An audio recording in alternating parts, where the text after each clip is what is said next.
Hello guys! For today's mini vlog ay sasamahan ko si ating bumili ng susuotin niya para sa wedding ng isa naming pinsan sa Batangas.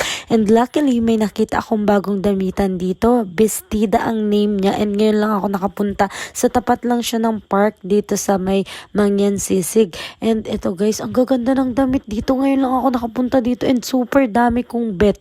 And ang maganda dito is mura lang yung kanila and maganda yung quality ng damit niya. Tingnan niyo itong sinukat ni ate, bagay na bagay sa kanya and sobrang ganda. And ako, hindi ako bumili kasi wala pa sa budget ko kasi medyo marami akong bills ngayong week and siguro next week na ako bibili ng reward sa sarili ko. And tingnan niyo, ito yung mga available na damit nila and sobrang gaganda. And sakto lang yung price niya for its quality ng damit niya kasi maganda yung tela and maganda yung quality. And ang bilis magdesisyon ni ate, binayaran na agad and nagustuhan niya. And ito nga pala yung fitting room nila, meron silang salamin na may ilaw, o diba ang ganda. And after nyan ay umuwi na kami ni ate and hiniram ko agad sa kanya para i-fit check. Tingnan nyo, ay ang ganda bi, ang lakas maka-sexy. Oh, yan pala ay 450, na tawaran ni ate ng 420 pesos yata. Mabait kasi yung owner.